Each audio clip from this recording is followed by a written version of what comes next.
Hello. Buck How plate are chest. you? These guys are doing stuff. Fetch me my warrior about- moo.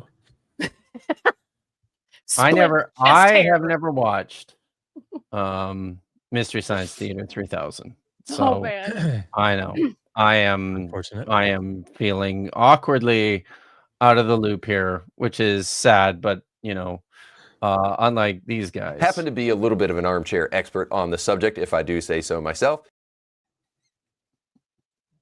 I swear it's like when that guy interviewed and he said, I am an expert micromanager. I mean, I micromanage so well. I'm a bit of an armchair expert myself. You see, I'm something of a scientist myself. It's true. But I mean, guys, we can't all What be. would you say your biggest accomplishment is? What field?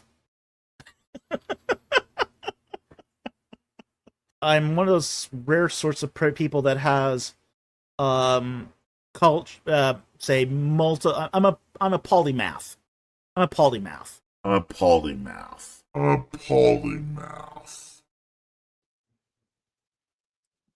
Tell you what, he's not. Someone with good teeth. Ouch. Well, that may very well be. So, but I mean, you saw him laughing. Do you see those things are practically rotten out of the skull? I know. In America, the land of like supposedly good dental. No. He's in Canada. He's here, which is also the land dental care up there. of Thought y'all had like universal health care. We do, but it doesn't cover dental. So, because your teeth aren't part of your health, I guess. It's not unless you have an emergency, then you can get like emergency dental stuff. So it's we have universal health care. It's not What's the that best. like? It could be, but it's it's something, and I'm pretty happy about that, right? It's better than nothing, right? Must be nice not to go like into bankruptcy whenever you get sick. See, yes, can't relate. So every time I hear him say that, the polymath thing, I think of the Assyriologist Gonzalo Rubio. Oh, was he an actual polymath? This is his. I can't even tell how many pages. It's got to be a 20-page long CV. Oh no, 14 pages. At the very bottom, it says languages. Native speaker of Spanish. Ancient languages: Akkadian, Sumerian, Latin, Greek, Hebrew, Phoenician, Ugaritic, Aramaic, Classical Arabic, Old South Arabian, Classical Ethiopic, Hittite, Sanskrit, Old Persian, Hurrian and Urartian, and Elamite. Holy Modern shit. languages: English, French, German, Elamite. Russian, Italian, Portuguese, Greek, Catalan. And he says elementary knowledge of classical Chinese and classical Japanese. Now, I remember reading this, and this is back when I was in grad school, and thinking to myself, oh my God, like such bullshit. Oh no. Gonzalo Rubio is playing with a different deck of cards. That guy knows those languages cold. Crazy. So when I think of polymath, that's what I'm thinking of. I mean, that's polyglot. Yes, well, fair, true. Yes, it's both. Yes, I would agree. So, in a recent one of his live streams, addressing the question of mispronunciation, the now disgraced Egyptologist did also claim that because he knows, 14 or 15 languages, sometimes the pronunciations get muddled around in his head. It's not really that important, right? When you know that many languages, it's like that shit happens, right? It's just what happens. I know that I always struggle with Abaid. Yeah. Or Mishkapet. And Cup it. yeah. And sometimes you might mistake your lions for Corey, and you're digging for um no, what was it? Kari and Corey, I think was how he put it. So yeah, it's but yeah, when your brain is that full, Yeah, things are bound to Mm-hmm. get a little bit jungled, right? That's what happens, I guess. So yeah, I guess I'm glad I'm not a polymath. be glad. So yeah. Well, Josh. In order to justify this, can we get an iron check on the panel? I demand pharyngeals. Pharyngeals. Like the actual Iron. pronunciation of an iron. Yeah, iron. Okay, and yeah. So I mean, I don't know that we specifically know how it was pronounced in antiquity, but but I mean, it's some probably people really, suggest really close to modern Arabic, which is a very conservative language. The Yemenites have it. They still Sorry, utilize it. You're trying to read cuneiform, guys. Cuneiform. What is Shatsam? I don't know. Shatsamu. I don't know what that is. It looks like Ugaritic. Okay. I yes, you mentioned earlier that you've been brushing up on your Brushing up. Ugaritic. That is true. That is true. Which is nice. That's good. It's just the most user friendly grammar is in that what's that? Basics of whatever. Yes. Sorry. 2 horizontal or 2 verticals down is the Tzade, 3 is L. But no, like the best Ugaritic, or the one that's the most user friendly, is shit. It's in that Zondervan, ancient whatever series. Yeah. I don't know. I just don't think it's very good. Anyway. That's people who don't know the International Phonetic Alphabet are struggling right now. Indeed. What are these arcane symbols? So, I think it's useful to. Aunt Jer said I had to look up the definition of polymath recently. It raised the question in my mind: is there anybody who's actually a polymath? Because that sounds far fetched.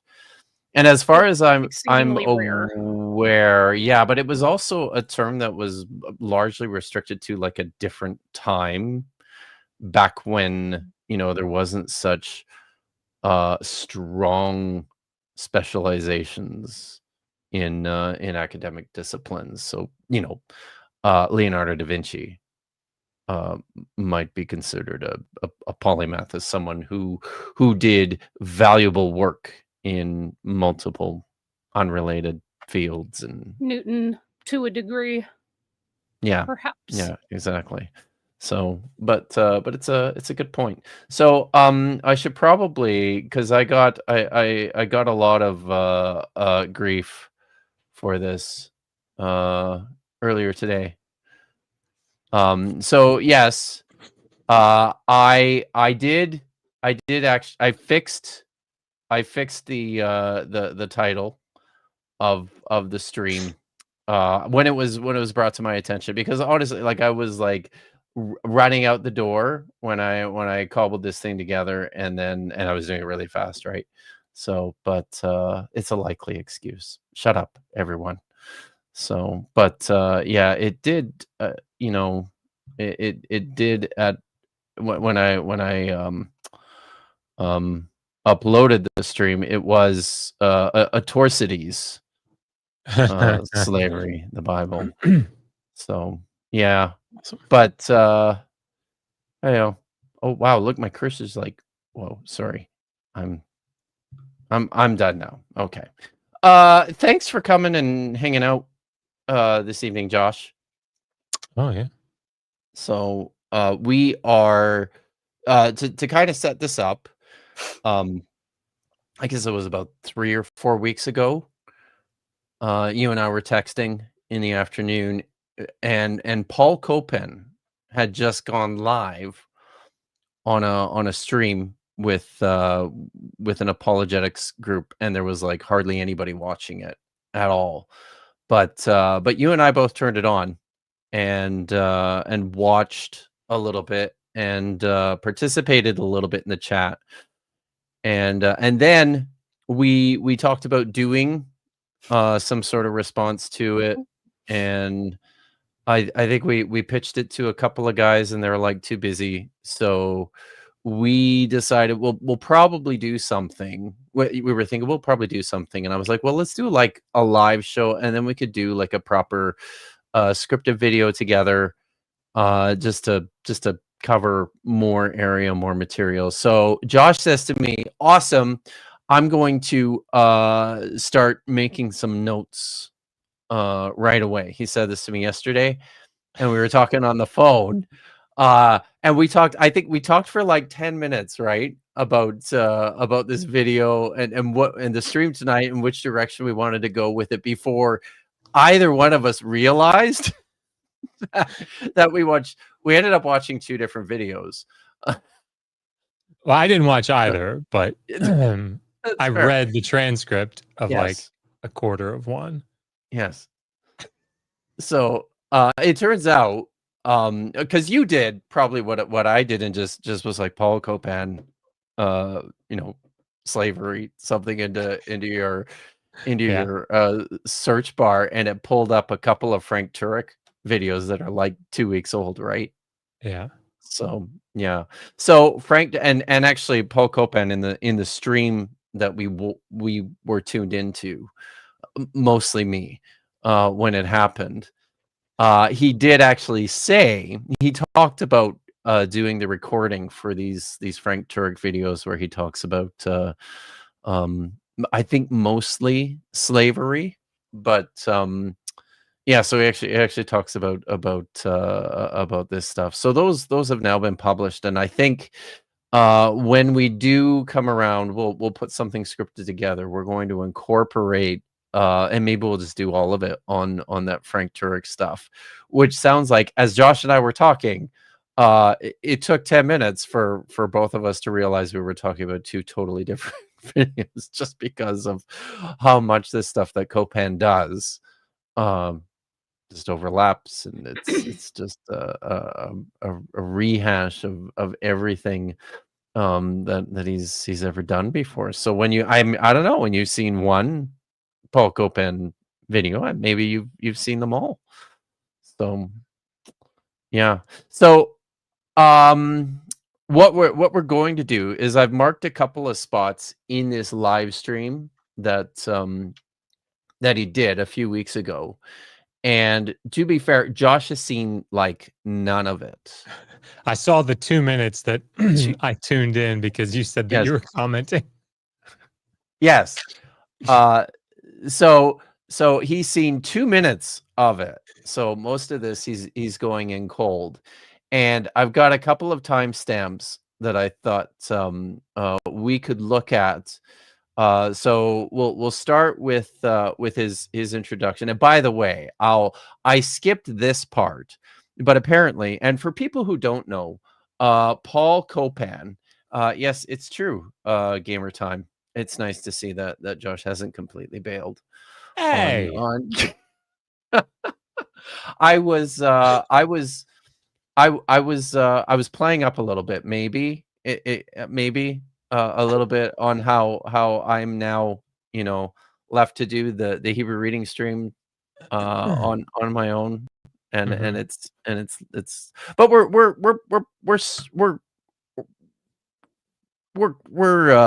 struggling through. We're plowing ahead. It's good.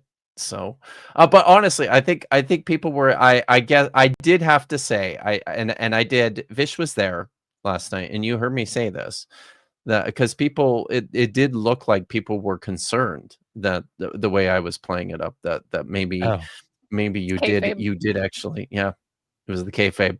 So, The what? Oh, the wrestling term. You don't know that? I don't. Oh, explain kayfabe, Vish. I mean, kayfabe is just playing it up in character.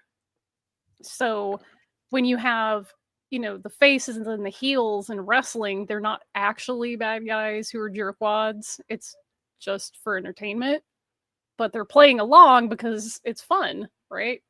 So that's kayfabe. It's just people like putting on characters and doing things like in that character for the entertainment. And that's what I was doing. But apparently, Mhm.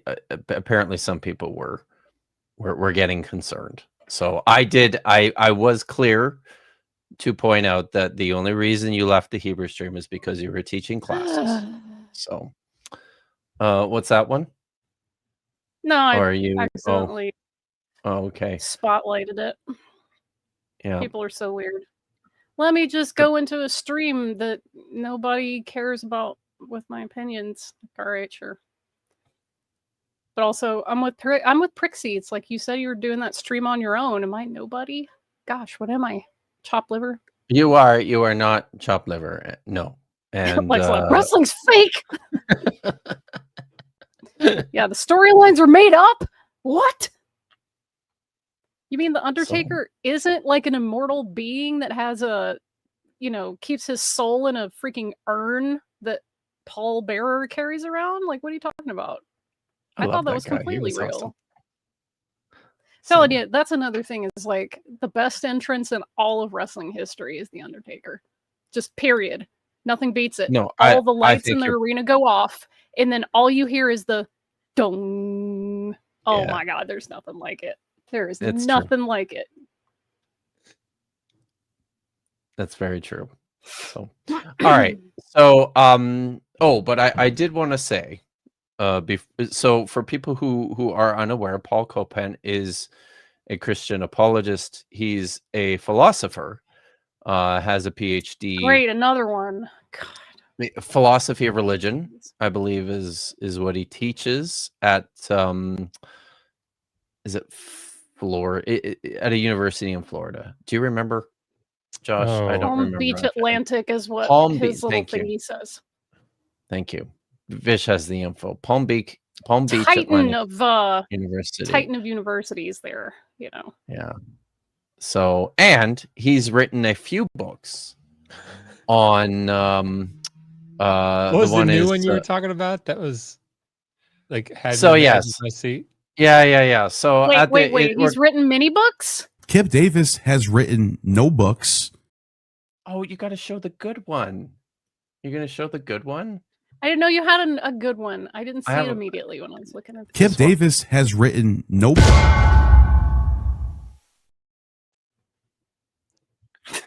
You guys are a riot. But you know what some people say about that new book? Blatantly Christian propagandist dismissals. Wow, you put that in there already. Jeez, you work fast. So, yeah. In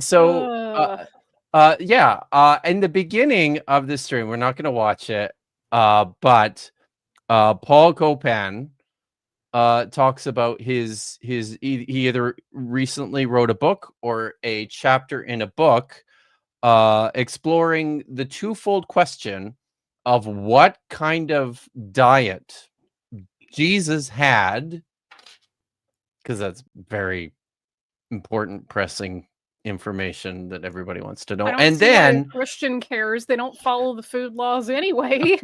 right, yes. Why do they care? And then the second part of his chapter or his book was about how Christians should be eating and what sorts of dietary practices they should have in light of the Bible.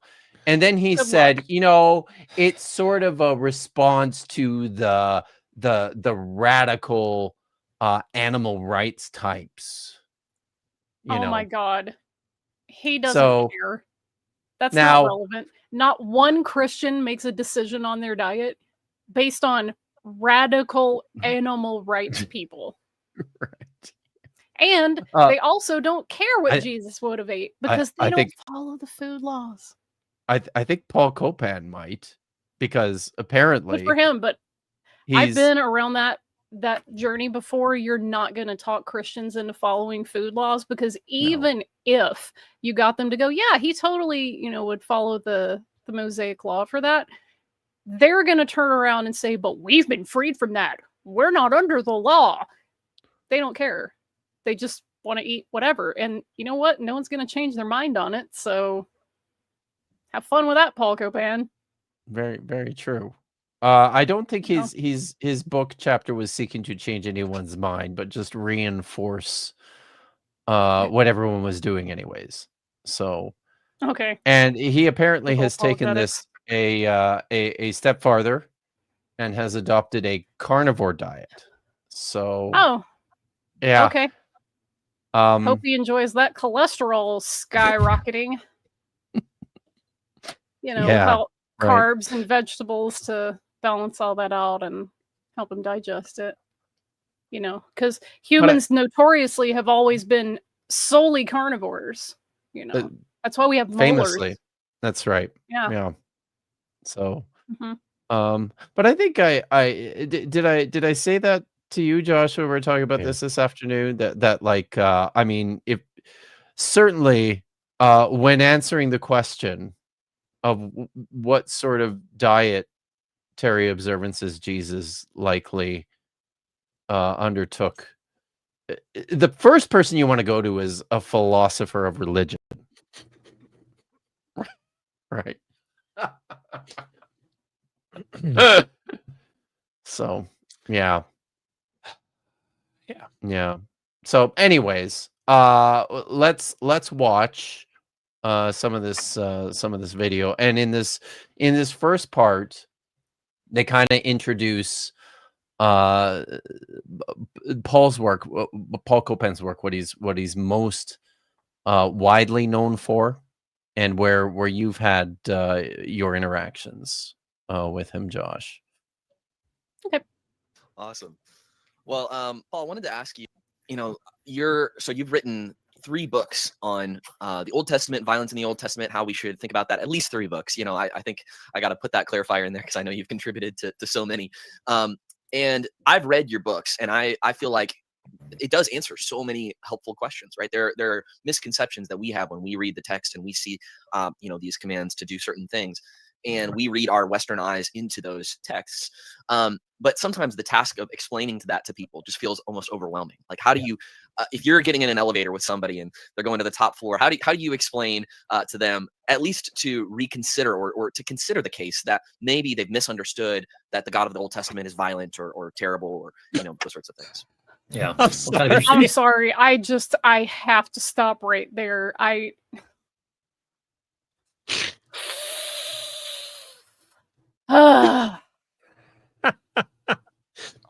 Whatever you might say about the God of the Old Testament, I don't think you can take violent away from him. Like, at any point? What I think's funny is when people are like, the God of the Old Testament's so mean and violent, but the God of the New Testament's so nice and happy and good. And I'm like, yeah, that's interesting that you would say that, because only the New Testament God sends people to eternal damnation, which in my mind is much worse, because you have the wrong thoughts in your head. So maybe that's just me. There's a story close to the beginning of the book of Acts where the God of the New Testament just strikes a couple of people dead in their tracks. Mm-hmm. Because they made a pledge to the church and then decided, what, we're gonna not follow through with all of it. We'll give a smaller amount. Yeah. I will say that I'll give it to him that at least God told Abraham not to actually sacrifice his kid, but then he turns around and tortures his own son to death. So whatever, different strokes, I suppose. There you go. But anyways, Paul's going to set us straight here. Yes, set us straight. Just yesterday, I was on did a 2-hour long recording session. That's going to be divided into two parts with Frank Turek. And it was devoted only to slavery in the Old Testament and New Testament.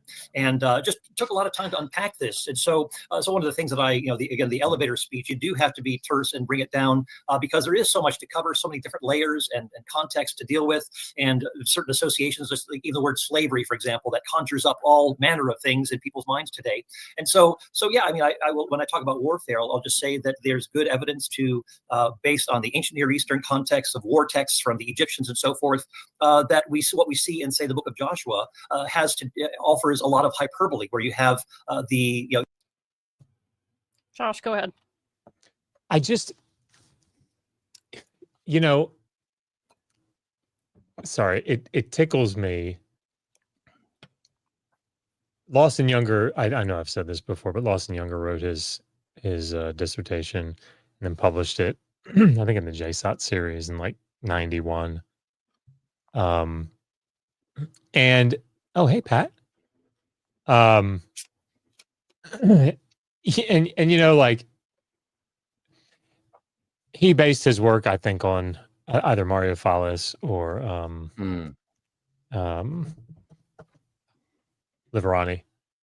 But the point is that, that when you read people like Sennacherib makes, in his royal inscriptions, makes these statements like, the city of Hiramu, I completely wiped it out, killed everybody. And then, a couple sentences later, a couple lines later, and I reorganized the district, right? And it's like, okay, doesn't seem like you really killed everybody. But what they try to do with that hyperbolic language is bizarre to me. Yeah. Yes.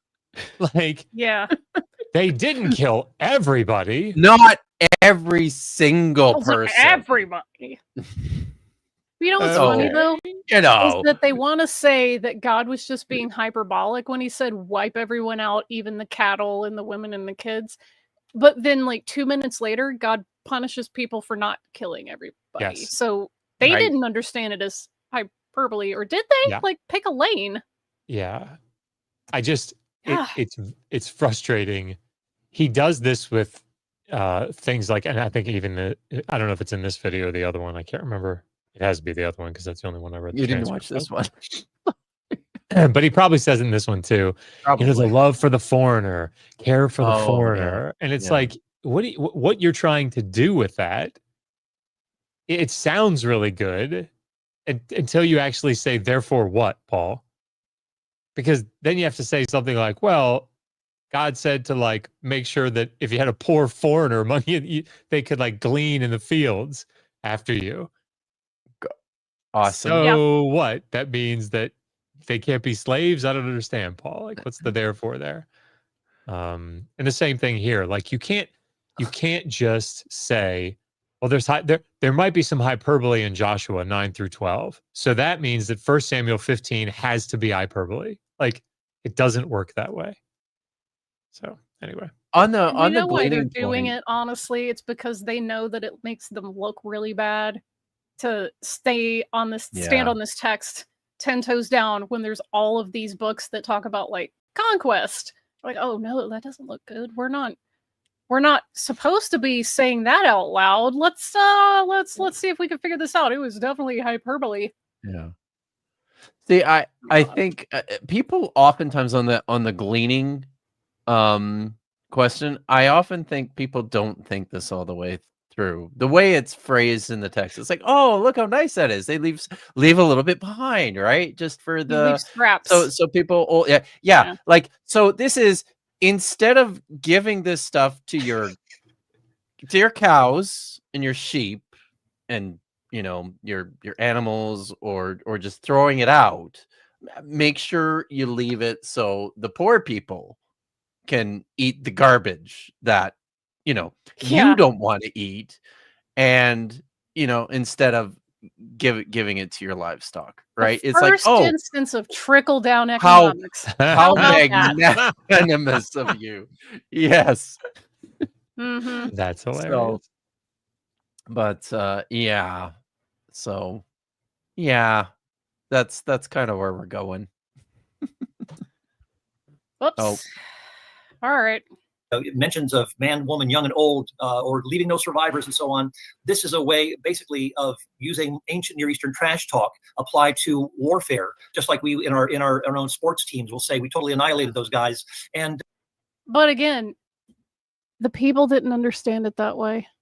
And if they did, why did God punish them for not doing it entirely?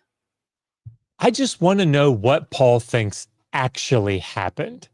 Right. That's the thing that I never hear him say. And that could be, you know, on me that I just haven't heard that part. But what does he think happened? Does he think that if we're going to see hyperbole in 1 Samuel 15, what does he think actually happened?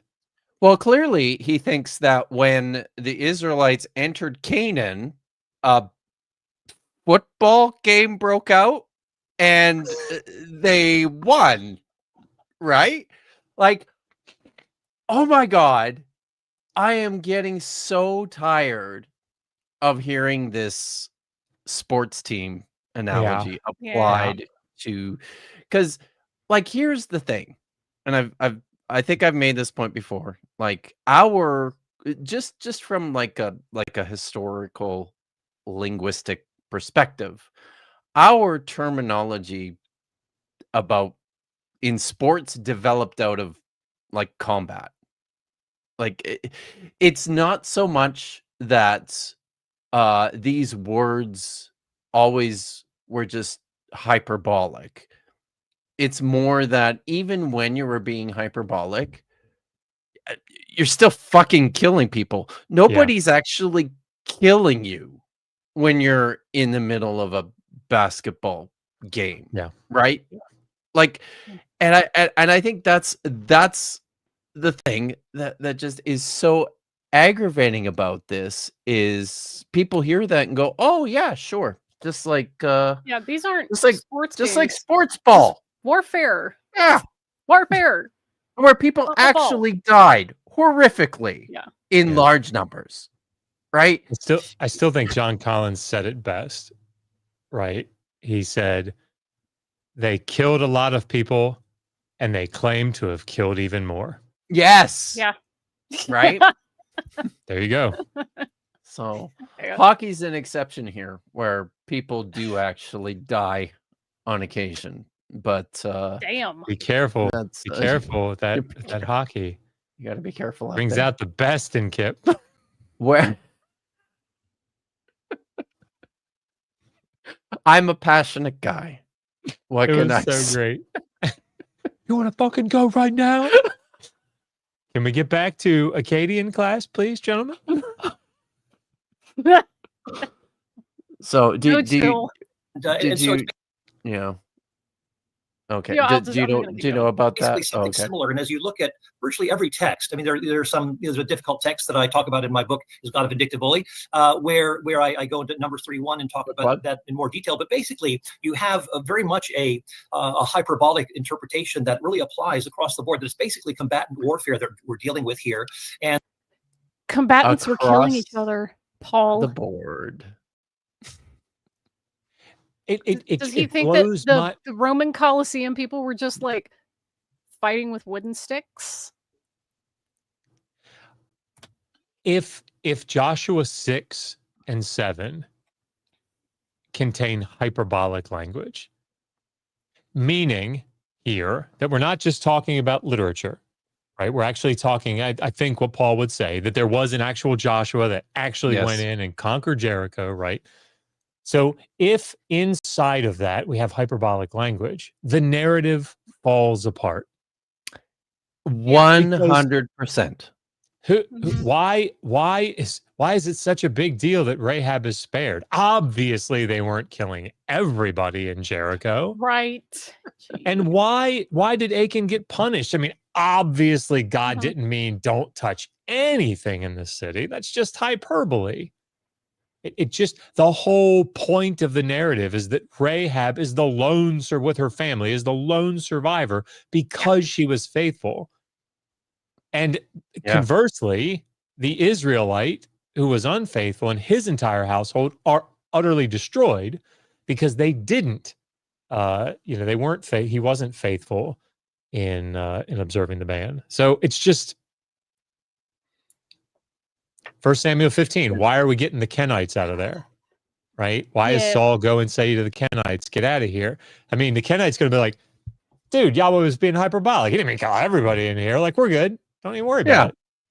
Yeah, it's fine. Chill. Also, have I seen K-pop Demon Hunters? Yes, I have. At least like the last maybe 2/3 of it. I watched it at Dragon Con with some friends, and yes, I concur. Soulja Boy is your idol. Does have I'm gonna gear up and take you down. Sorry. Oh, you and I were reaching for the same. We are often reaching for the same one. thing. Apologists are in a hyperbolic chamber. Nice. Yep. Yes, they are. Well played, sir. Yes. Okay. And that where you see mention of total annihilation, as it were, you also have the indications of survivors, within sometimes even the same chapter or a couple of chapters later. So that's what I'm trying to bring out, and I'm telling people, read the text more carefully. This is part of this. I've said this before. Part of this is a source critical issue. Yes. Right. And they I'm sure for most of them, they don't even recognize or understand that's what's happening, that there's, and when I say source critical, chat, what I'm talking about is that scholars for a long time have observed that in a number of these texts, particularly Book of Joshua is tricky. Within the Book of Joshua, there's different sources at work, and it can be really confusing at times how they fit together. So in some sources, everyone's dead. In other sources, not so much. And there's a when you're reading the narrative from the Book of Joshua through the Book of Judges, there's a lot of transitional material that has been added at the beginning of Judges, specifically to correct what people in antiquity already recognized was something that was problematic if you're going to understand this as just a running historical thread. At one point, the city of Chatzor in Joshua chapter 10 is completely wiped out and totally burned. But then in Judges chapter 5, they apparently have to do it again because there's that's a significant piece of this early part of the Book of Judges, is this war that the Israelites have against the city of Chatzor and their allies. So when you're looking at this kind of literature, you see, oh wow, yeah, so like things don't always add up. It's a convenient way for apologists to say, well, look, not the entire city of Chatzor was wiped out. Obviously, they left some people around so that they could fight them again later, right? So, and he and others make such a huge deal out of the Amalekites coming back at the end of Samuel, and like people have this idea, and this is certainly like the Deuteronomistic history, or whatever we want to refer to that as, it's not my subspecialization at all, right? So the editorial history of Samuel is very, very complicated, but like I think people have this idea that somebody sat down and wrote out the books of Samuel. Like, all right, we're done. Like, that's not how this worked, and it was a long process that was quite messy, and from what we would consider authorship standpoint, or like a production standpoint, and you have redactional history that you have to consider. So, for example, trying to remember where I was reading this. but apparently it's a pretty. Nobody should quote me on this because I'm not a Samuel specialist, but it seemed like it was a pretty standard view that the story in 1 Samuel 15 was actually added later, to address the problem that happens at the end of chapter 14, where Saul is cast in a really good light fighting the Amalekites. That's right. And you can't have, if you're going to contrast David with Saul, Saul and David, you can't have this like final statement here about the Amalekites when David's going to fight him later. So you got to have something in there that addresses that issue. And like you have to assume this univocality in order to make his argument, right? Well, if they show up and at the end of 1 Samuel, that means that they weren't all killed. Therefore, it had to be hyperbolic. No, that's not how scholarship is done. Right? You can't just say, I ignore the editorial history of this book to make my argument, unless you're just saying, you just have to adopt my single authorship view. And then I just don't take you seriously, frankly. Yeah. Yep. I mean, that reminds me of the two different passages where it's like, who really killed Goliath? Was it Elhanan or was it David? Right. Yeah. Just for Elhanan, right? It's like you have these traditions and the folklore of these stories, and then you have people coming along later going, oh my God, this would make David look super badass. We're gonna have him kill Goliath because that's like super cool, you know? And then also considering the fact that your average person on the ground did not have their own personal copy of these texts to read casually or to study or analyze. Handwriting manuscripts, even today, is extremely time-consuming and expensive. So this is well in advance of the printing press. You didn't have just random copies floating around just for anybody to read. So this idea that like, well, why wouldn't people notice? Because random people weren't reading it. Yeah. It was the scribal class. You know that the stories of Goliath, Elkanah, and David is actually also a pretty good case study in terms of how these things usually go in the transmission history. If you read the story of Elkanah, it's like all of a verse or two. It just says he killed him. Elkanah killed Goliath and his brother. I don't remember his name. And his sword was the size of a weaver's beam. Like that's basically the whole thing. When a scribe decided this would look pretty great in the annals of David, it turns into like 3 chapters. It's massively expanded. Yeah. You know, he goes to have a conversation with Saul. He gets the armor. It's the slingshot and the stone, like all of this stuff, right? Take my armor. No, I won't take your armor. Like, come on. Yes. This is the way these, you know, this is how embellishment works. And I think it's instructive when we're looking at a lot of this literature in the Hebrew Bible and in the New Testament as well, right?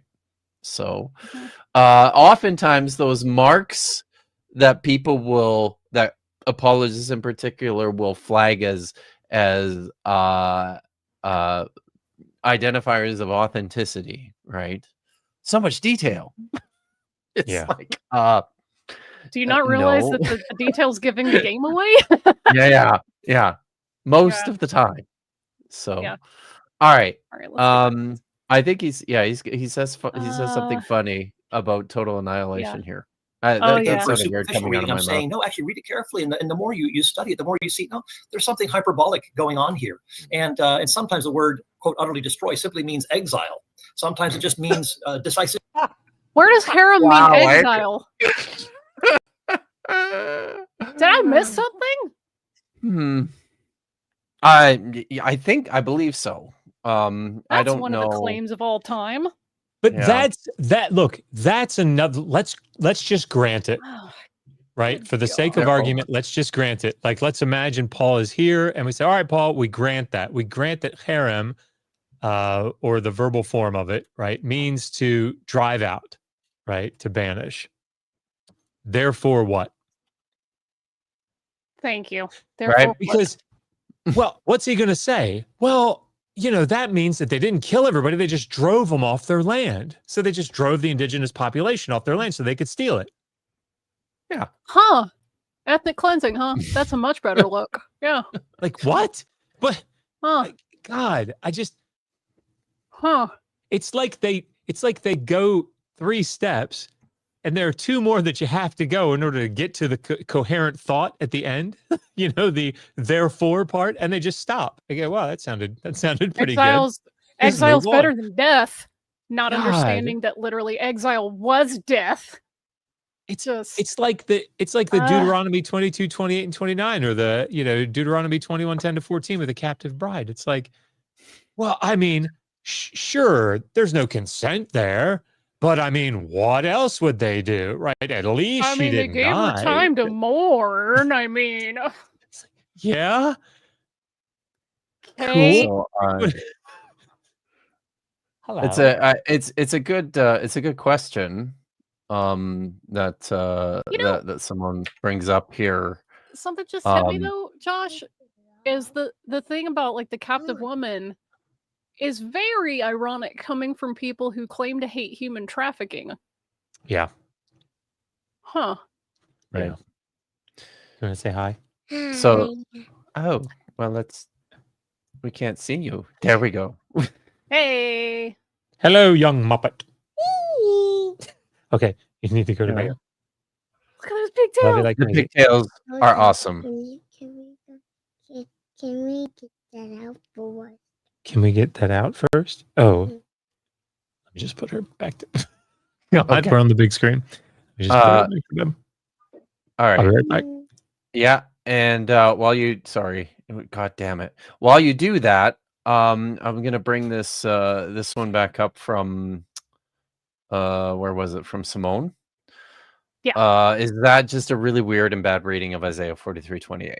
So, which says, I defiled the holy princes, and I gave to Hadam, Jacob, and Israel for mocking. So yeah, maybe that's it.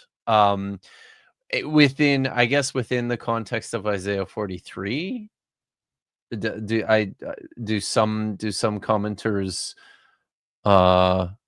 consider that exile? I think that's probably possible, right? But that's clearly not what the text says. It's just abandoning Jacob and Israel to the ban, essentially, to the devoted things. So, but yeah, interesting. Did our play button left? Oh well, that's okay. Oh look, Nitty's here. Hey Nitty, good to see you.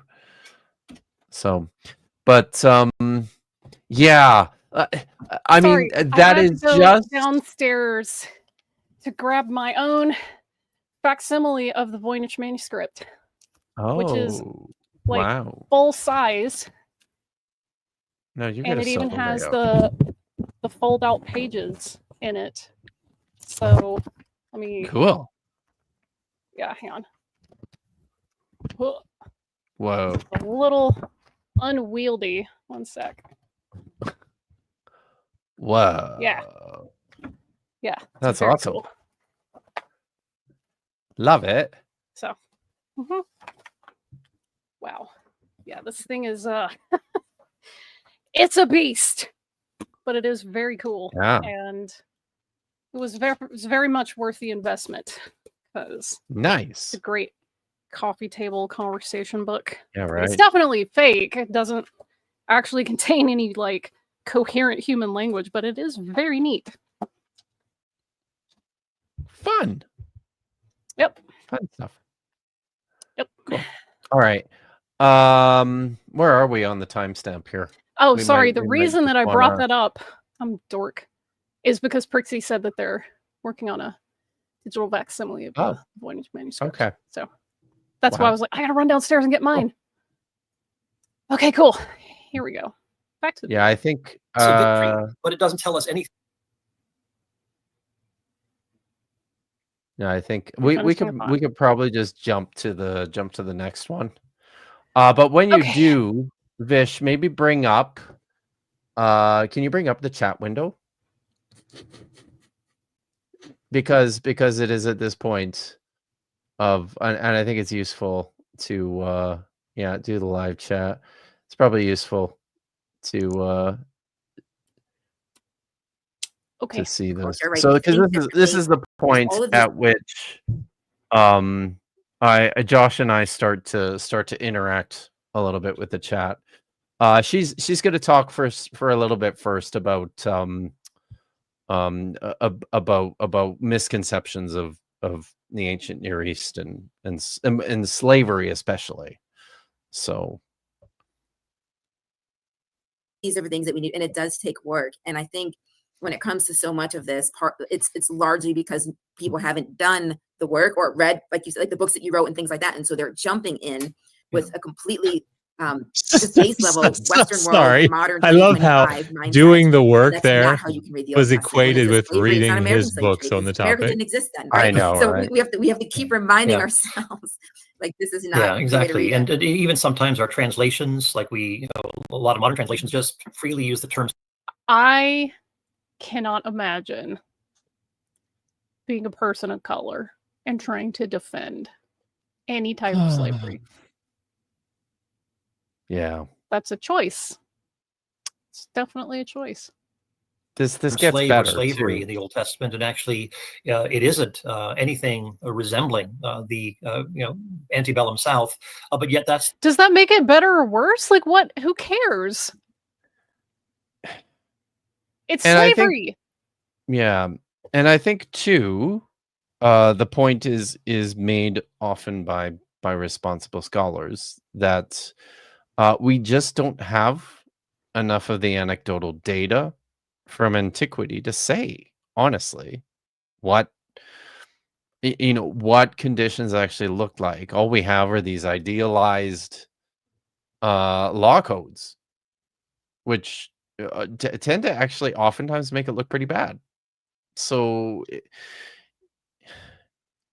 I don't understand this need for, like, especially Western, almost always American Christian apologists to be like, nah, we had the worst version of slavery. The Bible wasn't as bad. Like, we're number one. Why would you want that trophy? I don't get it. I think we all know why, right? And what they're attempting to do. Yes. And that is to just, because I'm sure everybody knows it, but just in case. They're trying to say what they should be saying, if they're being intellectually honest and responsible, is that we can't just read all of the constellation of characteristics that come to mind when we hear the word slave, particularly as 21st century Americans, and read those back into the Hebrew word eved. Fair. Duh. Right? Yeah. Okay. We can't do that with anything. Yeah. But what they want to do and what they're trying to do, and I think with so many Christians, they're very successful at it, is to say, let's just get it off the bat. It's not exactly like, or it's not the same thing as what we saw in the antebellum South. No shit, Sherlock. Now, while I think that is a true statement, what they mean by it is, and I know I say this a lot, I'm so sorry, but what we think about, like we're not thinking about what were the laws on the books in the antebellum South. We're thinking about what actually happened. Yeah. So we can't take that and read that back into the law collections in the Hebrew Bible. And I've never made this argument before, so here we get a new one. It just dawned on me. We also can't read Jeremiah 34 and Nehemiah 5 back into Exodus 21 and Leviticus 25, right? Or Deuteronomy 15. Right. We can't just say, oh my gosh, like I've read Jeremiah 34, so I see all the abuses of keeping them longer than they're supposed to. And these are fellow Israelites and not setting them free. And then when they get a chance and everything kind of settles down, they go take them back, right? But they're selling their kids in Nehemiah 5 to foreigners, right? That's slavery. But you can't read that back into Deuteronomy 15 and Exodus 21 when it comes to Israelite slaves. But that's not the point. What you have to do, the next step, the responsible step is, it's not exactly like what we have in mind as average, people in 21st century America. So we can't just read that. Instead, what we have to do is we have to say, okay, what are the constellation of characteristics in the ancient Near East, and specifically here in the law collections of the Hebrew Bible, that do help define the meaning of this term Eved? That's the part that they don't do. They just say it's not like that. Let's move on. I like the argument that you were making in your book about slavery, where you're talking about how Christian apologists want to compare the reality on the ground of antebellum slavery with the idealized laws of the Bible. They never do it the other way around, ever. Yeah, right. They never take the laws that were on the books in America, which were not carried out on the ground, and compare them to the, situation on the ground in the ancient world. They never do that way.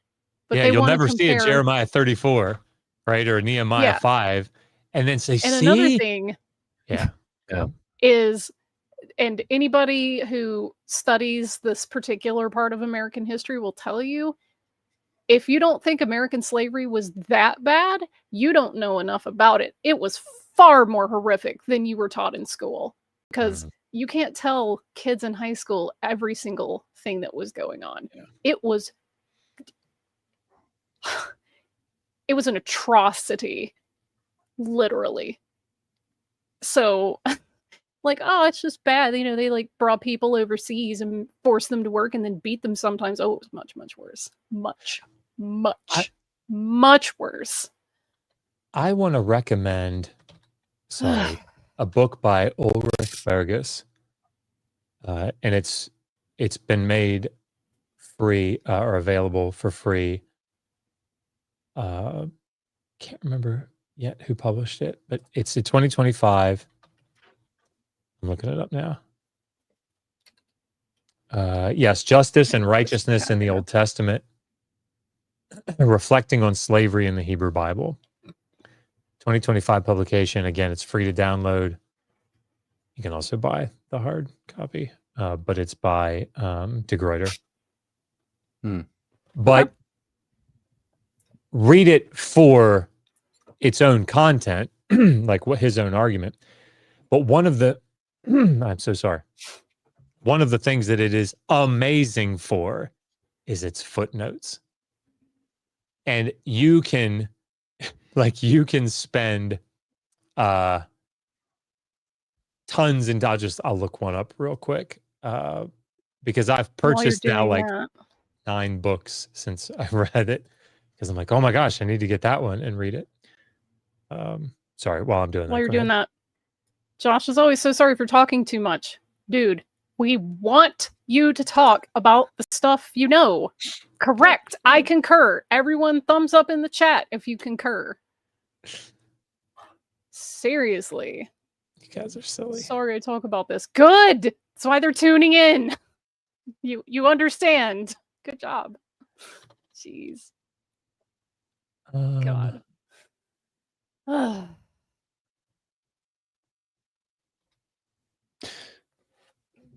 Sorry. Do you want to?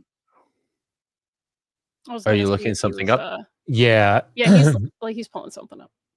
Okay. So like here, hitting up in the chat. Look at that. So the Hebrew word. Yep. Oh, sorry. The Hebrew word deror, release, used here, confer Isaiah 61:1, is close to the Akkadian term for debt forgiveness, anderaru. However, the relationship cannot hide the reality that Leviticus 25 did not mean an improvement in social hardship for many. These provisions did not apply at all to foreigners or sojourners, because they could be sold, and they and their descendants were available to creditors as inheritable property. And he's got a footnote there. Mark Brett, Foreign Bodies, Reading the Holiness Material Alongside Isaiah in the Persian Period. And that's an article in Isaiah and Intertextuality. It's a 2024 publication. These people, this is the quote, these people would forever remain cut off from their family of origin. Oh. But if you read a little bit further, he's got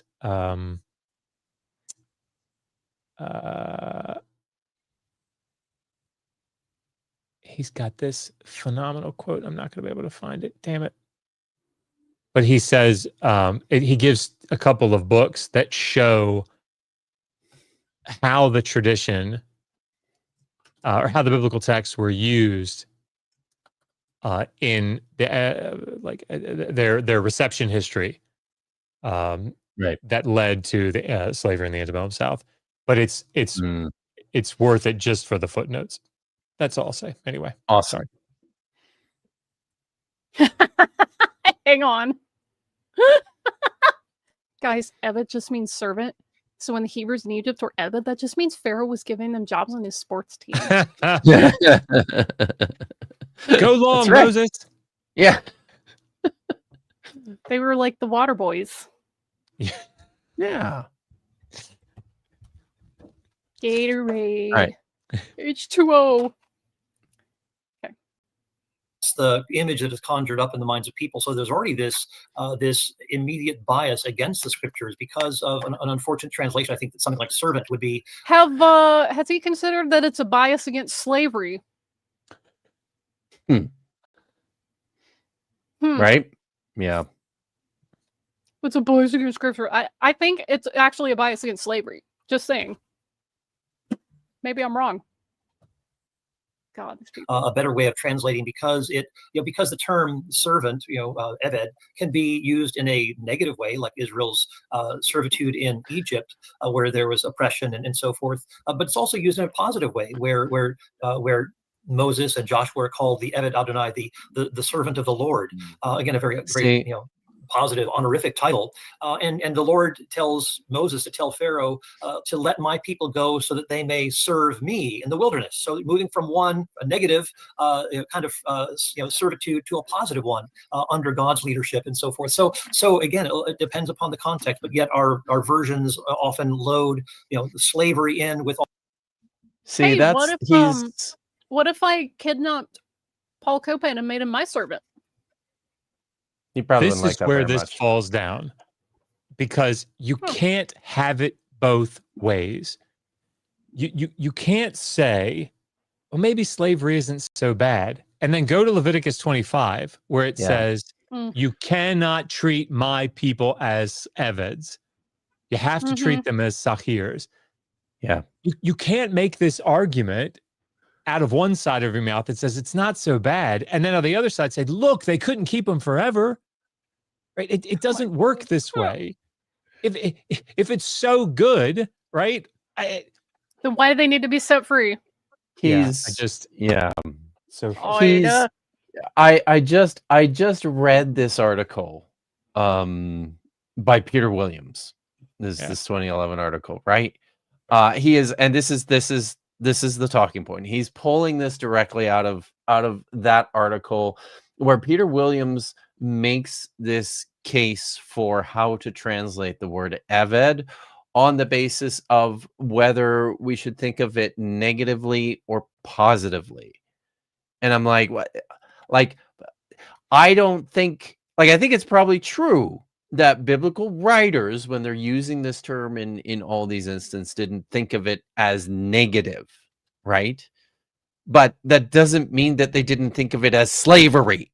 Yeah. It's the same today. Yeah. Right? Like Christians will say, yes, we are slaves of Christ, or we are servants of Christ. It's not that they think that slavery's good. Well, I mean, I'm sure some of them probably do. But they recognize in their theological position that it's the right thing to Romans 12:1 yourself, right? Therefore, having been justified by, shit, that was 5:1. 12:1 is offer yourself a living sacrifice, holy and acceptable unto God, which is your reasonable service. Right? It's not that they think that offering yourself up as a living sacrifice is like some fun thing to do. It's super hard, but it's the right thing to do according to their lights. So it's not like, oh, sacrifice is like dope. Yeah. Give me a break. It's just like Ridiculous. sitting by the campfire. Yeah. Just gonna go out and do some sacrificing of myself. That's right. All of that emotion, and it just becomes very difficult to disentangle that just at that linguistic level, let alone the matter of the differences between us and the ancient Near East. So hold on a second. and I I'd like just to want remind to point out that at this point, he mentions that the translational issues and the important linguistic treatment, the linguistic level of handling this term, which is I believe it's probably close to this point that I actually started typing. So yeah, but just let it go for a bit. Okay. People, like, there's a reason why there was a slave Bible, right? The Yeah. slave Bible was, the whole point was to make sure that the American slaves were not, well, the African slaves that were in America, but they're American slaves too, that they didn't realize that the God of the Bible believed in freedom. Yep. Right. And so they had to keep that out. You've got to keep the Absolutely. Exodus out where they're freed. You've got to just focus in on certain passages. Just a reminder for the cheap seats is that God didn't have a problem with slavery as an institution. He just didn't want people enslaving his people. That's what he says. Like, but Israel's my slaves, my servants. He doesn't want anyone else to have ownership. He was fine with them owning other people. So yeah, it's not about the differences. There's not a dichotomy here between slave and free so much, insofar as the biblical text is concerned. Certainly, like with respect to the Exodus story, it's about being inappropriately enslaved to Pharaoh, or being enslaved to God. It's just you're spot on, Vish. It's not the right categories of thinking through this after they just lectured us on how important it is for us to think through this stuff from the right historical context. And you look troubled. I just want to point out, because I heard Thinker actually mention this. I haven't done any research into it. I'm just looking at some museum information. But I thought that I heard that the slave Bible was only used in like the British West Indies. Like it wasn't, and in the Caribbean. It wasn't something that was used in America. And it's not so. Wow, that's interesting. That's interesting. If that's true. But I think people get this sense, though, that the slave Bible was actually a Bible, like they made a Bible and distributed it to the slaves and said, here's the Bible, which is not what it was. The slave Bible was a reader. It was a primer that was developed to teach slaves how to read. And they selected passages from the Bible, as one does in a reader. You select passages, you select texts in order to teach people how to read. Of course, they were very clear to avoid texts that get commonly interpreted as clarion calls for freedom and liberty and these sorts of things, and which appear to denigrate the institution of slavery, I would say inappropriately from a modern perspective, right? But this argument always fails to miss the point that there was still lots and lots and lots of texts there that they had to draw from to make a slave Bible. It's still the Bible. Like you're still using the Bible, guys. Just because you're not using all of it doesn't mean that, like, it's not a good thing, is it? And it's just a weird argument because Yes. the assumption is that the people that cut out like Exodus and Leviticus, Mhm. that they were like super in tune with Leviticus 25, 44 to 46. Probably should get that out of there. That's that's one that I know really well because Yeah. Leviticus is something that we all know super duper well, right? They were just like, fuck, gotta get that Exodus story out of there. Hey, That's it. that Exodus story, we don't want that shit in there, right? It's just Oh my God, this is Yeah. so good. Grumpy Kevin says, American slavery was so much worse. So the system designed by the Christian founders was worse Yeah. than the Bible. Are you sure the Bible was weaning people off slavery if we got it worse? yeah, Right. Yeah. good point. Yeah, exactly. Pick a struggle. Yeah. Can't. All right. These people. All right. So Yeah. they think to stay in bondage. And it's interesting because when you look at even the American slavery songs, they sing so much about freedom, but of the eternal freedom, the eternal hope that was found. So even though they had the slave Bible, they still saw through it. Like they still had access to, probably a fuller version, but either way, they saw They through and saw God they But saw that's not- through it. as slaves. That's not and seeing through it. That's buying into it. Yeah. Oh Yeah. my God. Yeah, right? That's what they want. Jesus Christ. Listen, don't your freedom now, Galatians 3:28. I mean, again, I'm sure that passage was not in there. But like that mindset, look, right now, your physical, well, you're in pain. Don't worry about it. Right? That's not what's important. Heaven. Keep your yes. Keep your eye on the Exactly. prize. This That is way we can keep doing what we want to you. We can keep making you work because you struggle through it. That's buying into it. Yeah, you're gonna be a slave now, but you'll be free in eternity. Like Yeah. that's worse. Yeah, That's exactly. super worse. Because people And this is we don't know if there's an afterlife.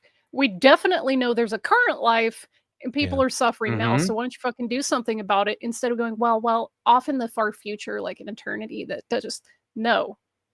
No, that's unacceptable. Disgusting. Immoral. Like this is one of those reasons like why evangelicals don't give a fuck about climate change. They're like, well, the world's gonna fall apart and God's gonna remake it That's right. anyways. It doesn't really matter. Besides these like hippie environmentalists just trying to take my freedom.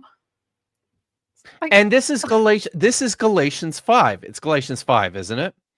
There's no slave nor free, no Jew 328. nor Gentile, or 328, thank you. Mm. There's no Jew nor Gentile, nor male nor female, nor slave nor free.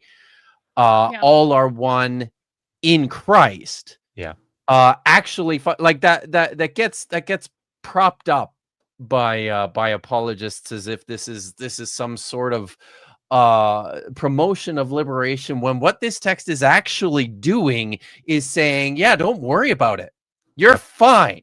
You're fine. Yep. Because this doesn't matter. It Mhm. doesn't matter because in Christ is what matters. And I want to say this so that it's very, very clear. If a group that is oppressed is utilizing an apocalyptic style mindset, right, or a futuristic, future heavenly hope style mindset in order to survive the predicament that they cannot get themselves out of, right? That's Yep. great. Mhm. It's when the oppressor adopts it Yes. and Thank you. and utilizes it to say, hey, Yep. don't worry Relax. about right now. Yeah. Don't Remember, choose the system that Yeah. directly benefits us. yeah, that's right. That's the Yeah. that's the one thing if I wish that I could get people to think differently about is that they're way too concerned with individualism. You need to think in terms of systems. And you need to think about who's in power and who's not in power. Who's given access to power and who's not given access to power. Do you have conditional power? Like those are the things you need to be thinking about because like you just said, if people who were enslaved against their will want to adopt ways to like try to manage the shitty situation that they're in, different story because they didn't come up with the system. The people that implemented the system and continue to uphold it adopting the, you know what, don't worry about it, you're going to be free in the afterlife. That is bullshit, and it lets the harm continue. Yeah. Truth. Okay. That one day they would be free, but it would be with him. And Alicia, just to say, you know, you're referencing referencing the fact that slave traders created an edited version of the Bible. A lot of people don't know this. They cut out portions of the Bible and gave it to the slaves to try to justify their slavery, to say, oh, look, the Bible doesn't say anything about slavery, but they had to cut out portions of it in order to do that. Are there copies still out there that have survived? Like the Museum of the Bible. I've seen one. Really? They have one at the Museum of the Bible. Yeah.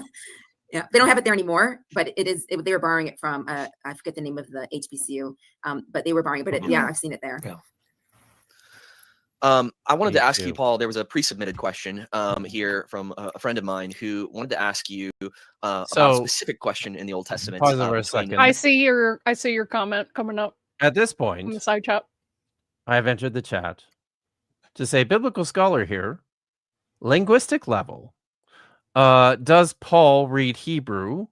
Because as someone who works with the original languages and teaches them, this view on the word eved is just not accurate. It's not. So, yeah. Can I make both of you will understand what I mean when I say this, but it's something that I didn't piece together really until last week, and I don't know why it dawned on me. There is a huge difference in one skill set from being able to, for example, with the Hebrew, have BHS open, right? Your Hebrew text, and to work your way through a text, translating it on your own without an English translation, right? That is a very different skill set than having an English translation, seeing your English translation, and then saying, I wonder what that word is. And then looking in, Bible Hub or Safaria, which are great sites. I'm not knocking the sites, and I'm not knocking doing this, but I need everybody to recognize that being able to see, I know why I thought of this. I thought of this because I'm starting to go back. I'm going back through. I'm starting to go back through the Baal cycle in Ugaritic, and my Ugaritic is just shit compared to the other stuff that I do. So I'm looking at these things, and it's written in this alphabetic cuneiform script that doesn't have vowels. So and it's a Canaanite language, obviously, but it's like, so I'm sitting there going, what does that say? And then I look at Mark Smith's translation, and I go, oh, okay. That is a very different skill set. Very different than if I can look at the Ugaritic text, come up with a translation, and it's correct.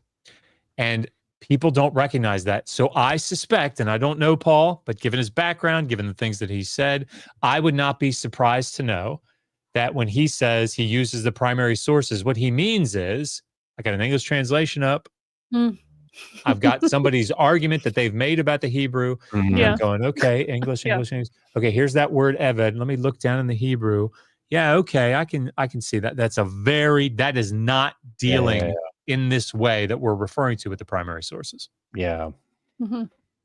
Yeah. All right. Whoops. It would help if I put this back on the screen. Canaan. And so we read of this kind of confusing passage where Ham, Noah's son, uncovered the nakedness of Noah. This is after the flood, after the ark. And where it's a confusing passage because Noah responds not by cursing Ham, but by cursing his son, Canaan. And so, what is happening here? Is this, is this a prophetic word? Is this kind of a, just an action from Noah that has nothing to do with God? That's actually something super helpful from your books that I've enjoyed, is realizing that not everything that the Bible describes is it prescribing. Just because somebody who is a prophet or is a hero in the Old Testament, just because they do something doesn't mean that God's stamping his approval on it. But yeah, what would you say is the reason? What's really happening here? Yeah, I mean, you're right to make that distinction. We're not given some sort of a moral judgment here on that pronouncement, and I think it does again anticipate a a future conflict that will take place with the with the Canaanites. But again, it's not as though this is inherently that the Canaanites are, say, inherently evil or that they are inherent enemies of the Israelites, because you have, for example, a Well, I think Low Bar Bill would have something to say about that, because he's well known for saying that, genocide was fine because you were actually getting rid of evil people doing evil things, including the kids. I mean, you don't want them to grow up to be child sacrificing idolaters. That's a good point. Yeah. Yeah. I want to see those two get in the ring. Patriarchs interacting with the Canaanites in in Genesis. You have a lot of Canaanites who are actually very much on friendly terms with as Israel is a developing nation. Could that be because Israelites were Canaanites? Do you think maybe? Could be. Huh. That kitty's so sweet. Shedding all over the place. Yes, do be shedding. some people have noticed. Oh, you can see it. I don't know. I could never see it. I don't know how anybody can see it, but somebody mentioned something. So and again, I talk about I did another book called Christianity Contested, and I have a chapter on servitude. Oh my God! How dare you use one of my favorite pieces of art for that? To wander over the sea of fog. How dare he? I'm offended. People need to run these things by Vish before going to press. No, just that. I did. I did. That's true. You did, but you also sought more counsel than just me. You asked many people for their opinions. That's fair. Yes. As well as on warfare, 2 chapters, lengthy chapters in here, and kind of upgrading the and updating material and synthesizing other stuff.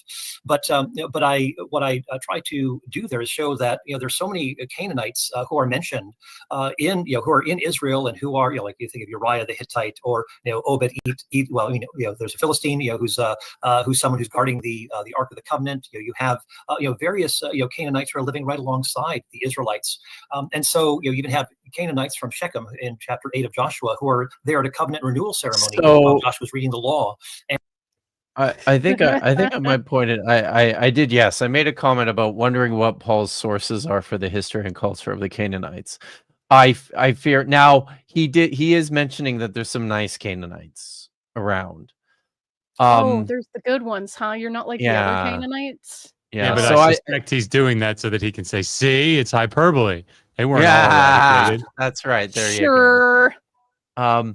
And I think I raised this question in the chat as well, and I think he might have even said something about it. But when he it's coming. When he said that Uriah the Hittite was a Canaanite. Hittites are Canaanites? Did I miss something? Am I thinking of a different group of people? Yeah, they're kind of far, right? Yeah, they're part of the big I was going to say, 7, aren't they way far north? Yeah, but I think the biblical writers, they're thought, they're not. Just so people are clear here, like the Hittite Empire is in Turkey. The farthest south the Hittites managed to get was Carchemish or Kadesh, which is still, I think is it north of Byblos, or is it just south of Byblos? But it's kind of in that area, right? It's not even pretty far north. But when the Israelites are told to wipe out the 7 nations in Canaan, the Hittites are included in that, which I mean, come on, does this not tell you that these guys are not always all that clear yeah on what the world looked like in these times that they're trying to tell stories about. I mean, did they have maps just sitting in front of them? It's No. not very likely. Exactly. So, whatever. Oh. Okay. And these strangers are alongside these, these Israelites. So anyway, so anyways, I explore these things. I see some comments here in terms of the word Eved, in terms of the treatment of your comment. Hittites were not Canaanites. I'll have that down here. Good stuff. Term servant. I would encourage people to take a look at Peter Williams' essay on servitude in Scroll and Stone, I believe. And so the Hittites, of course, were part of the group that God said were going to be, that the Israelites were going to be driving them out, that the area of the Hittites, that, these various Canaanite peoples and so forth. But this is clearly a person, right? Yeah. Like this is clearly the Hittites a person. This is clearly a person. Yeah. This is clearly a person who is not really strongly versed in the material. He's not done the work in the history of even just basic stuff in the history of the late Bronze Age, early Iron Age. He doesn't have a clear sense of the geography or the languages. He has talking points. He read an article by Peter Williams, where Peter Williams makes this case that because we're juxtaposing negative versus positive feelings that I have about what this term means, slave, because it has a pretty negative connotation in the modern world. We should look for different words than that in translating our Bibles, right? It's not. I don't think it's not really a historical argument. It's a sort of a lexicographic argument, but I don't think it's a very good one either. So it's I think this kind of a response from Copan just demonstrates how somebody who is not an expert in the field works through these issues. He has talking points. He's different in no respect from an inspiring philosophy or a Mike Winger at this point. And here's the thing: like, I'm not trying to take anything away from Peter Williams. No, but let me just read you some of his CV. So, senior lecturer in New Testament, University of Aberdeen. Lecturer in New Testament, University of Aberdeen. At Tyndale, he was a research fellow in Old Testament from 98 to 2003. You know a guy who was at Tyndale? I do, yeah. Peter was his boss. Caleb oh, Howard. Nice. Yeah. I don't know if he's still. Let me see. I don't know if he's still there. But here are his books, at least the ones that are listed here. Early Syriac Translation Techniques and the Textual Criticism in the Greek Gospels. Studies in the Syntax of the Peshitta of First Kings. The New Testament in its first century setting. He was the editor of Senses and Functions on Syriac Linguistics, Perspectives on Syriac Linguistics. Some articles, alleged Syriac catchwords in the Gospel of Thomas, expressing definiteness in Aramaic, Syriac and Aramaic, Son of Man sayings about Jesus. Then slaves in biblical narrative and translation, and then not the prologue of John. So again, those aren't all his publications. This is what's listed on Tyndale's site, but you can hear is a very New Testament Greek, Syriac, focus. Yeah. So is this the guy that you should be hanging your hat on his lexicography of this word that occurs, what, 800 some times in the Hebrew Bible?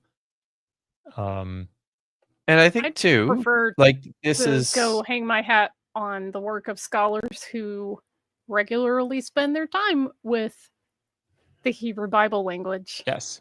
Yeah. Languages, I should say. So- There's Hebrew and Aramaic, but and that Just saying. article too, personal right? preference. So that article is it's in a festschrift.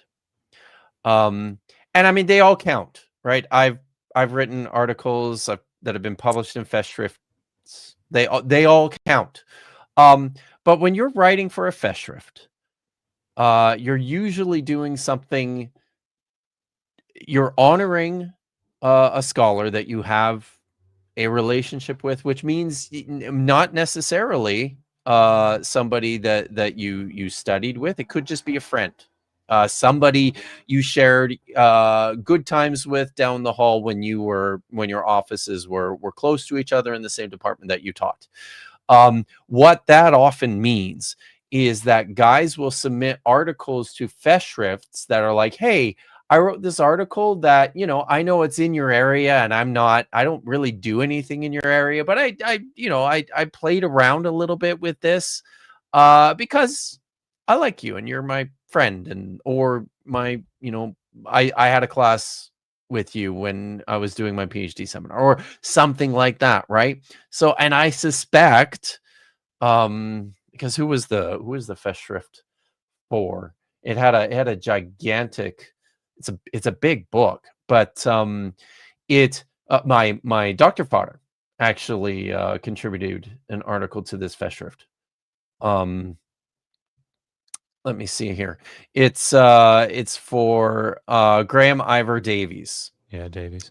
Right. So one of the reasons why I think that article sort of sticks out like a sore thumb is because Peter Williams is like, I need to put together an article for a festschrift. And it's 11 pages. Yes, Again, I'm not knocking that. I'm not No. knocking that. But like, if you're going to be basing, if you're going to say people should define the word Eved based on this article, right? Like, this wasn't the turning point for lexicographers that there, is suddenly being cited by, all the Klein's in his, new classical dictionary of Hebrew, or whatever. When you get to the iron section, is it going to be like, note, Peter Williams article? Like, that's not. Yeah. No. Real quick. Vadim, may we have an interview with Josh's cat? I think he's taken off. Oh, sorry. He doesn't live And in Dave here. Oh, hey. of Toast to Toast fame. Thanks, Dave. And Beaver Books. Great stream, everyone. But after listening to these experts, come listen to a famous comic book artist explain the real history of dinosaurs that geologists don't want you to know on Toast to Toast. That sounds super exciting. And I already have the stream set to send everyone there when we're done. So for some weird reason, though, they're starting early tonight. But it's fine. It's fine. You guys do what you need to do. So, but thank you, Dave, for the super chat. So, what's the where are we at here? What's the timestamp here? That you 39:35. Is that where we're at? Yeah. Okay. Yeah. It ends up. So it goes for about another minute or so, and then we'll look at that. Also, read the internal chat. These were all part of a larger group that God was, going to be, that these were the ones who were going to be driven out. So the Hittites are included in that larger list, not technically Canaanites, but certainly are part of that larger group that God is speaking of. People, so in terms of sources for history and culture, I mean, people whom I have engaged with, I mean, people like Alan Millard, John Goldengay, James Hoffmeyer, and so forth. These are people who are experts in the ancient Near East. I mean, there are plenty of sources. These are people who are endorsing my books, by the way. So some people think, where is he getting this stuff? Yeah. They're drawing it from these ancient Near Eastern scholars, these biblical scholars. Well, they're endorsing his book. He's not endorsing their books because that's not his field. But okay. So, Sure, bud. also, I mean, yeah, like James Hoffmeyer is an Egyptologist. Yes, John Goldingay is an Old Testament scholar. I don't know. Do you have anything to say, Josh? I suspect that Paul would have problems with a lot of things that John Goldingay would say. That's fair. Yeah. Okay. So he wrote a good commentary on Daniel, actually. So it's not as though I'm just simply making stuff up here, and so I don't think anybody is saying that you're making stuff up. Oh my God, this is so frustrating. Look, if I went and took a year of like New Kingdom Egyptian or Middle Kingdom Egyptian or something, and then I started like writing about Egyptological stuff and saying, so when you think about the linguistics of, the Egyptian here, like you would be right to say, yeah, I don't know if are you really qualified, Josh, to like make arguments based on that? You're still in the phase of like, got my English translation here. Let me see how I did, I don't know. Nobody is making the argument that you're making things up. Obviously, we know where your arguments are coming from. I know that they're coming from Lawson Younger, right? And from Mario Liverani. I know that. But that doesn't mean that you get to just like say, Peter Williams wrote this article, therefore, that's what we're going to go with. I mean, you can, but you're going to get fucking pushback on that. And you don't get to say, well, if you look at the linguistic arguments, like you're not qualified. I mean, again, I don't know that. Maybe Paul has been doing Hebrew for the last 25 years. Maybe he stays up on it. Maybe he can translate. I don't know. Unlikely, but sure. Yeah. But, his CV, and I don't remember it like completely, but I remember looking at it, or his publications. I can't remember what I looked at and going, like, I don't know. This doesn't stand out to me as somebody that's like super qualified to write on the ancient Near East. Yeah. And that's always been, and maybe this because Josh has to get going here, but maybe we should we should call it there. Can I point out one thing? Yes. I'm so sorry. Because I saw a comment in the side chat and I thought it was great, and it's a point that is worth stating here.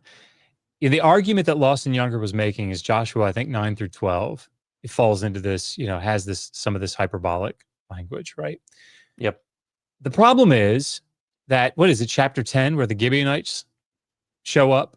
I think it's in chapter 10, the Gibeonites show up. 10 is the war with the northern. So then it must be 9. Campaign. So I think it's 9. 9 and 10. Because let me just look so I'm not leading any. Because 8 is I. Yeah, the Gibeonite deception is in chapter 9. The Gibeonites are something that have to be considered in the potential hyperbolic nature of Joshua 9 through 11. Right. Yes. Because it's the whole point. Right? Why is it that the Gibeonites are doing this ruse?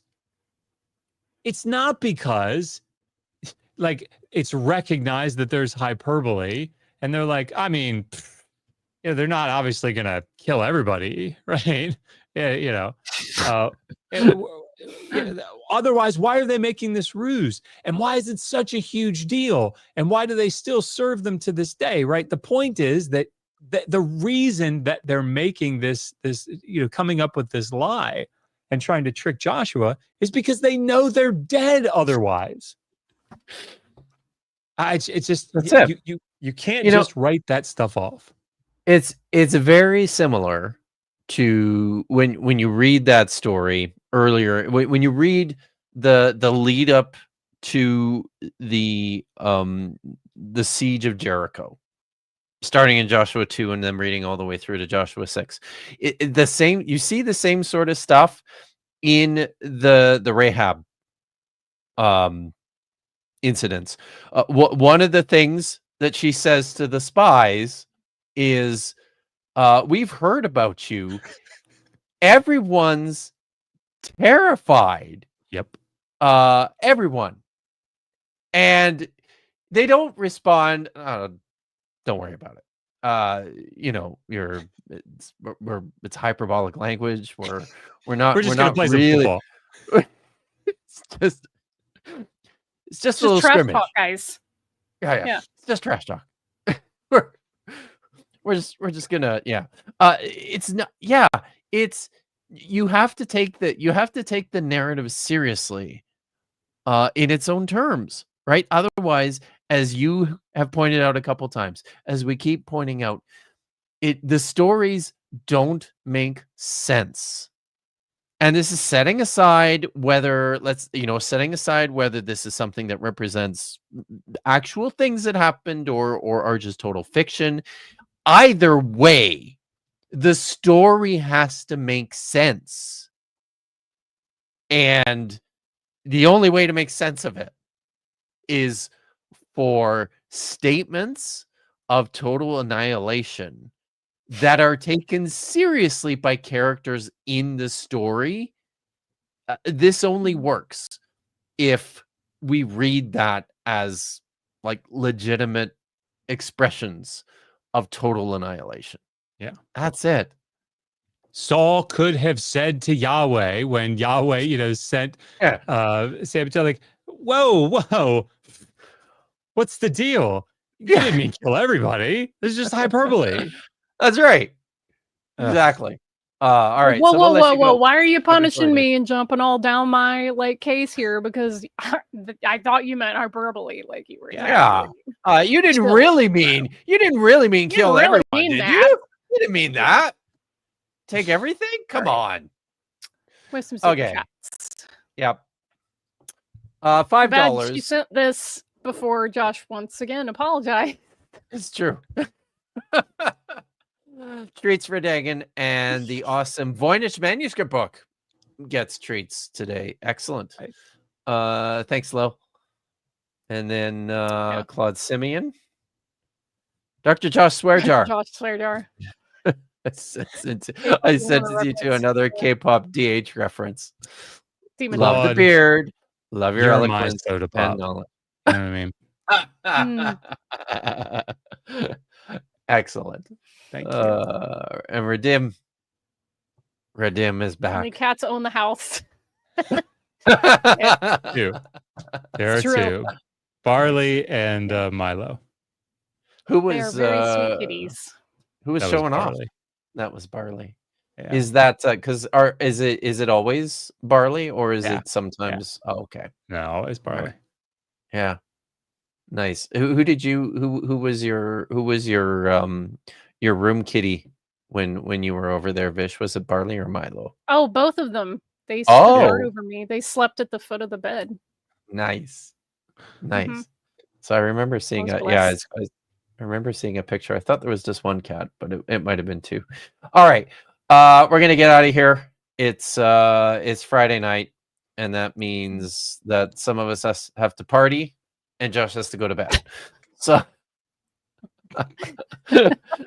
but you got anything me. going I'm going on? to bed. Oh, he's yeah.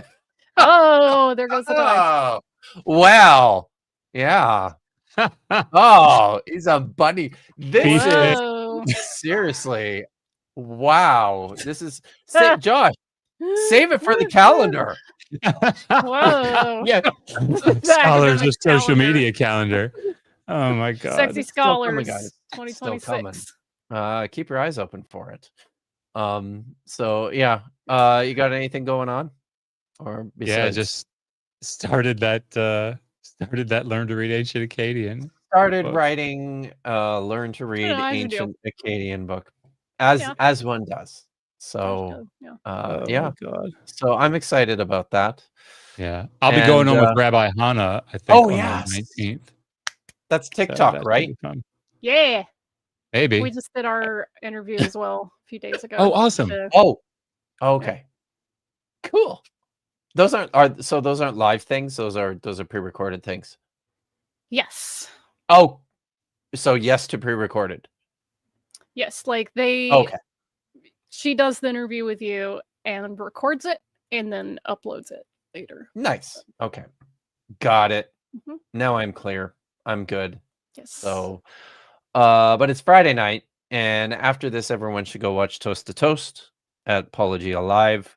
Tomorrow, Vish and I are going to be on Dapper Dinosaur's channel at noon. It's noon, right? Noon Pacific, I think. I always get this. Yeah. So, 3 o'clock Eastern, and then what else do I have going on? I guess I've got my interview with Rabbi Kana next week on Wednesday.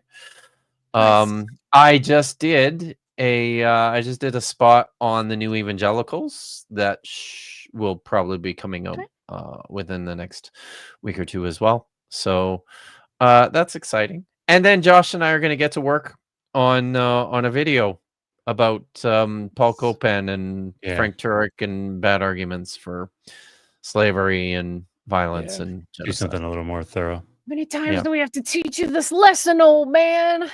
It just never ends, guys. Yeah. It just never ends. All right. Well, thank you, Josh, as always, for coming and hanging out on a Friday night. It's always super fun. Thanks, Vish, for being here and for doing what you do. It was touch and go for a while there. I was not feeling good. Yeah. That COVID booster, y'all, it kicked my ass. But I'll take, 12 to 18 hours of aches and pains rather than a week of COVID. No, thank you. Yeah, you don't want a week of COVID, which actually is more like 3 weeks of recovery from a week of COVID. Yeah. So, jeez.